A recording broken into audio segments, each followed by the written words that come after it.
I'm David Martos from Onda Cero Radio Network in Spain. Hello, how are you? Thank you very much for being with us today. Hi, nice to see you. Yeah, good morning. Good. How is Madrid treating you? It's amazing. It's treating us like a big tease because we're only here for a few hours and we just want to spend more time here. Let's talk about Red.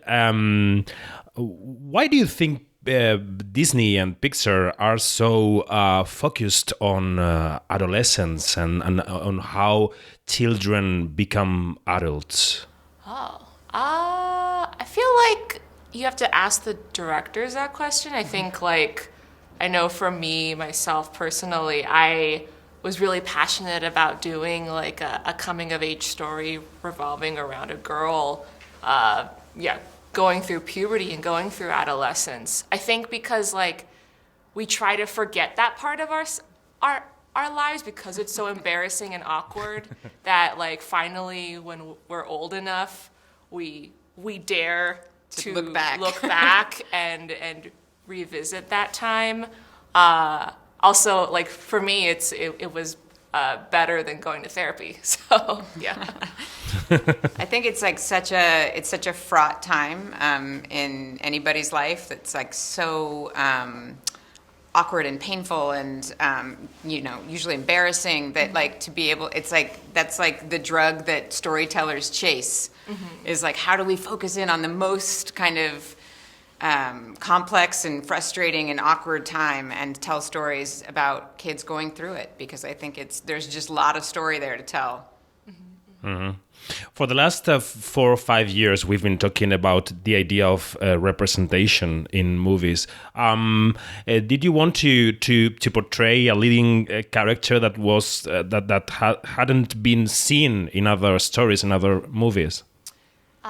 Yeah, but I think, I always just lead with what am I interested in? What do I want to see on the screen? What excites me? It just so happens that it also is a lot of the subject matter you don't really see portrayed in the media that much, like girls going through puberty. Yeah. Yeah, and I think I think what's exciting is that because we're finally, getting such a new generation of storytellers, and it's such a broader kind of mix of people, and I think that's just been time that it took to get here, and now that we're here, I think you're starting to just feel like the stories are so different because the directors are so different. And I think that's super exciting. It's something I think we've been wanting to get to, this place, and I feel like it's really great to finally be here and start to see these stories and these movies get made. Yeah, I'm really curious about how a creative team like yours work in a day-to-day basis. I mean, how does it work? How do you communicate? How do you collaborate in the process of building up this project? Yeah, it was tricky, especially because most of the film was animated from home. But, it all starts with the idea and the story and the script. And we were able to find an amazing writer in Julia Cho. Once we had the script written, then Lindsay, the producer, starts to assemble the team. We start doing interviews for leadership, and the animation process goes from script to storyboards to layout to back animation. To script. Yeah, back to script. Back to storyboards, then back to script. Yeah, always back to script for 4 years until finally somehow it's done. Yeah, I think, it was such a weird experience, this film, in that obviously the pandemic was happening. And I feel like Pixar over the years, we've gotten pretty good at kind of figuring out the best process and how to do things. And everybody's pretty... they kind of know what their job is and know how to communicate, and it's very kind of established. But then this time, it made me feel like it did kind of back on A Bug's Life, in the sense that we had to figure it all out all over again. And it was super challenging, but I have to say, it was actually really for me, it was really nostalgic. It did have that same feeling to me of what it felt like at the very beginning at Pixar, where people kind of didn't know. We were like, I don't know how to do this, so we're just going to have to fail and figure it out and be patient with each other. And it felt very similar to that. And I think actually it created a real bond in the crew. And a real kind of just a better collaboration in some ways, because everybody was kind of over communicating because we weren't seeing each other in the hallways every day. But it's a really tough process, even without the pandemic. Yeah. I remember one documentary. I think it was about Frozen 2. There's always an honesty going on between the members of the team. If something is not working, you have to say it and to try and solve it, right? Yeah. It's I mean, animation is tricky. I think for us, the best thing we could do was just to be as communicative to the crew as possible about changes, because changes to the story happen so much, and sometimes they happen so fast, and like there's confusion and like mutiny in the crew when they don't know what's going on, and they're just told, oh, just do this, don't ask any questions. Right. Like, well, it's like we're moving too fast. But I think for us, it was important for us every time we did a rewrite to the script, to the story, we like brought everybody on.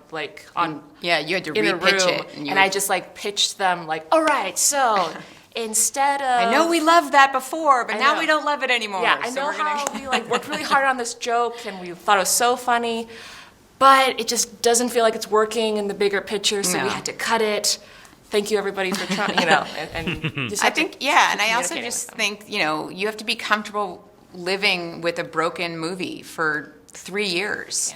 And kind of have this, a little bit of a Zen kind of perspective on it, like it's going to get fixed, because it's impossible in our process to get it right every single time. There's no such thing. So it doesn't matter how good you think it is, you're going to take it to your peers and they're going to go, yeah, but, I actually missed the thing that you ended up cutting, so can we put that back? And I mean, it's a process that's been established over many years, and we have to just kind of trust it at a certain point, but it's painful, for sure. For sure. And my last question would be about the business of movie making, the business in the present and in the future. I mean, about the scope of the project. Does it change if you're thinking about a big screen or Disney Plus? Does the scope of the project change in any ways? I don't know. We obviously, we've set out to make these to go to theaters. The last 3 that have ended up going to Disney Plus. So we didn't change our thinking at all. I mean, I think, we were all kind of hoping it was going to be in theaters until obviously, the world wasn't where we collapsed. needed it to be. Yeah. So we haven't changed it so far. I don't think we will, only because, we have, it's not a superstition necessarily, but it is it's something we believe in, that it's like, if we just keep perfecting it and doing it again and again, which is by nature expensive and takes a lot of time, it's how we get the stories to be what we want them to be. And so I don't think we're going to change it. And I think we like the way we work, and I think it's something we wouldn't want to sacrifice just because it was going to a different medium. Yeah, like good story is good story, like Yeah. no matter what medium it's Trust me, if we could make it go faster, we would. If we could be smarter faster, we would be. But we're just not. I know you would. DOMEE, Lindsay, thank you very much for being with us today. It's been a Thank pleasure. you. Thank you.